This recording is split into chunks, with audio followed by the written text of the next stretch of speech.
اب اس میں ایک اور ڈفرینس قرآن اور حدیث میں بہت امپورٹنٹ، یہ بھی آپ جانتے ہیں، بس آپ کو میں بس یاد دہانی کرا دے رہا ہوں۔ قرآن کے اللہ کا کلام ہونے کا ایک کرائٹیریا یہ ہے کہ قرآن کے اندر اختلافی آیت نہیں ہوتی ہے۔ قرآن نے خود یہ بات کہا ہے، قرآن نے یہ سورہ نساء کی آیت نمبر 82 میں یہ کہا ہے کہ اگر تم قرآن کے اندر اختلافی آیت نکال لو، کانٹراڈکٹری آیتیں نکال لو، تو یہ مان لینا کہ قرآن جو ہے اللہ کا کلام نہیں ہے۔ یہ قرآن کس سے کہہ رہا ہے؟ ان لوگوں سے جو قرآن پہ پڑھتے ہیں، غور کرتے ہیں۔ اور کیا کہہ رہا ہے؟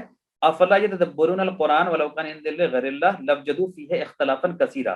کیا یہ لوگ قرآن کو تدبر کے ساتھ نہیں پڑھتے، غور و فکر کے ساتھ نہیں پڑھتے؟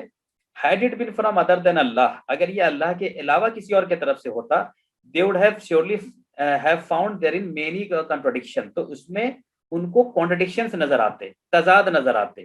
تو قرآن کا گاڈس ورڈ ہونے کا ایک پیمانہ یہ ہے، قرآن یہ کہتا ہے کہ اس کے اندر contradictions نہیں ہیں۔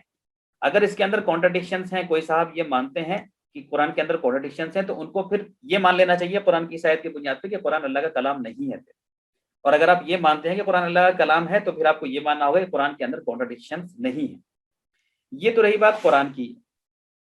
یہی چیلنج یا یہی بات آپ جو ہے دوسری کتابوں پہ بھی لے جا سکتے ہیں، بائبل ہے یا وید ہے، جس کے بارے میں کلیم کیا جاتا ہے کہ یہ قرآن کی گاڈس ورڈ ہے، وہاں پہ یہ چیلنج دیکھیں کہ کیا وہاں پہ بھی یہ فٹ بیٹھتا ہے؟ تو وہاں پہ وہ فٹ بیٹھے گا نظر نہیں آئے گا، کیونکہ آج کے ڈیٹ میں وہ پیور گاڈس ورڈ نہیں ہے۔ اسی لیے یہی وجہ ہے کہ وہاں پہ بہت سارے کانٹرڈکشنز بھی ہمیں ملتے ہیں پچھلی کتابوں میں۔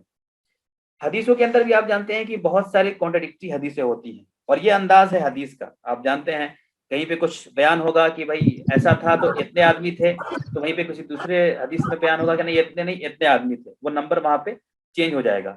کہیں پہ آپ کو کوئی حدیث ملے گا کہ یہ آیت تب نازل ہوئی قرآن کی جب اللہ کے رسول یہاں پہ فلاں گھر میں تھے، اور وہیں پہ آپ کو کوئی دوسری حدیث ملے گی جہاں پہ کہا جائے گا کہ نہیں یہ موقع پہ اللہ کے رسول یہاں نہیں بلکہ مسجد میں تھے یا کہیں اور پہ تھے۔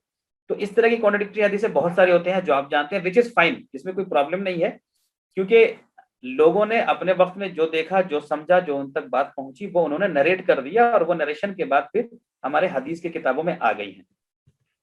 اب یہاں پہ اس میں بہت ساری ایگزامپلس ہیں اس کے، میں آپ کو بس کوئکلی ایک اور ایگزامپل دوں۔ اب ایک حدیث ہے، بہت بڑی حدیث ہے، اس کو بس چھوٹا رہنے دیجیے، میں شارٹ میں بولتا ہوں۔ ایک حدیث، یہ سب کی ساری جو ہے بخاری شریف کی حدیث ہے۔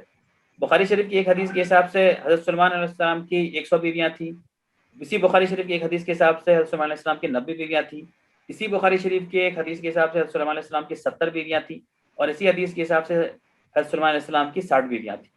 تو جب میں یہ کہہ رہا ہوں کہ حدیث کے حساب سے ان کی اتنی بیویاں تھیں، تو ایسا نہیں ہے کہ حضرت سلیمان علیہ السلام امام بخاری رحمۃ اللہ علیہ کو بتا رہے تھے کہ سن لو میری اتنی بیویاں تھیں، ایسا نہیں ہے۔ اس میں یہ اگین یہاں پہ بھی چیئر آف نیریٹرز ہوں گے کہ اس نے اس سے سنا، امام بخاری نے ان سے سنا، اس نے اس سے سنا، اس نے اس سے سنا، اس نے اس سے سنا، اس نے اس سے سنا، اور اس نے حضور پاک صلی اللہ علیہ وسلم سے سنا کہ ایسا ایسا واقعہ ہوا تھا۔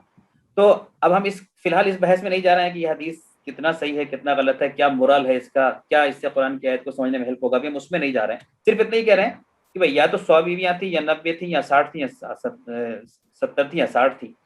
اب یہاں پہ ہو سکتا ہے کوئی صاحب یہ بھی سوچیں کہ ریکنسائل کرنے کے لیے کہ بھائی ہو سکتا ہے کہ جب 60 والی حدیث بیان ہوئی ہو اس ٹائم میں 60 بیویاں رہی ہوں گی، جب 70 والی حدیث 70 والی حدیث آئی ہے اس ٹائم میں 70 بیویاں رہی ہوں گی، جب 90 بیویاں تھیں تو اس ٹائم میں 90 والی حدیث آئی ہوگی۔ تو ویسا بھی نہیں ہے، کیوں؟ کیونکہ اس میں ایک ہی واقعے کو بتایا جا رہا ہے، ایک کامن واقعہ ہے، اس واقعے کے ٹائم کے بارے میں کہا جا رہا ہے کتنی بیویاں تھیں۔ ٹھیک ہے، بات سمجھ رہے ہیں نا؟ ایک واقعے کے ٹائم میں کہ فلاں جب واقعہ ہوا اس ٹائم میں ایسا تھا۔ تو پہلی بات تو یہ ہے کہ یہ 100 بیوی 90 بیوی ہونا پاسبل ہے یا نہیں، ہم لوگ اس پہ ابھی نہیں جائیں گے، لیکن ہم صرف اتنا ہی بس میں اتنا ہی دکھانا چاہ رہا ہوں کہ یہ آپ کو ایک کانٹرڈکشن نظر آتا ہے جہاں پہ الگ الگ نمبرز مل رہے ہیں۔ اب واقعہ بالکل ایک ہی ہے، واقعہ الگ ہوتا تو شاید آپ ریکنسائل کر سکتے تھے یہ کہہ کے کہ نہیں اس ٹائم میں ایسا رہا ہوگا تو وہ حدیث بیان ہوا ہوگا، اس ٹائم میں ایسا رہا ہوگا تو وہ حدیث بیان ہوگا، لیکن ایسا نہیں ہے۔ اب یہ انداز آپ کو قرآن کے اندر نہیں ملے گا، قرآن کے اندر آپ کو نہیں ملے گا، اس طرح سے کوئی بھی کانٹرڈکشن نہیں ملے گا۔ اسی طرح یہ متع کے تعلق سے ہے، میں نے لاسٹ سیشن میں بھی کہا تھا آپ کو، جیسے صحیح مسلم کے اندر ہی دونوں حدیث موجود ہے۔ صحیح مسلم کے اندر ہی ایک حدیث یہ موجود ہے جس میں یہ کہا گیا ہے کہ حضرت عمر رضی اللہ عنہ نے متع کو منع کیا، اس سے پہلے الاؤڈ تھا، حضور پاک صلی اللہ علیہ وسلم کے ٹائم میں بھی الاؤڈ تھا، حضرت ابوبکر صدیق رضی اللہ عنہ کے ٹائم میں بھی الاؤڈ تھا، اور اسی صحیح مسلم کے اندر آپ کو وہ حدیث بھی مل جائے گی جس میں کہا جائے گا کہ نہیں اللہ کے رسول صلی اللہ علیہ وسلم نے اپنے زمانے میں منع کر دیا تھا اور اس کے بعد بند ہو گیا تھا۔ تو یہ دونوں کانٹرڈکشن ہے، ایک کہہ رہا ہے کہ حضور پاک صلی اللہ علیہ وسلم کے ٹائم میں منع ہوا، ایک میں کہا گیا کہ نہیں ان کے ٹائم میں الاؤڈ تھا، حضرت عمر کے ٹائم میں منع ہوا. اب ہم کسی حدیث کے ڈیٹیل میں نہیں جا رہے ہیں کہ اس کی کیا انڈرسٹینڈنگ ہے نہیں ہے وغیرہ وغیرہ. میں تو بس ایک جھلکی آپ کو دکھا رہا ہوں کہ کانٹرڈکشن کا کیا ایگزامپل ہوتا ہے. اور تو یہ کچھ ایگزامپلس ہیں اور ایسے بہت سارے ہیں, ایسے انفیکٹ سینکڑوں ہیں. آپ خود بھی آپ حدیث پڑھتے رہتے ہیں, آپ ریکال کریں گے, دماغ کو زور ڈالیں گے تو آپ کو ایسے مل جائے گا واقعہ جہاں پہ کہ اس طرح کی کانٹرڈکشن والی چیزیں ملیں گی. قرآن کے اندر کانٹرڈکشن نہیں ہوتا ہے, یہ خاص بات ہے.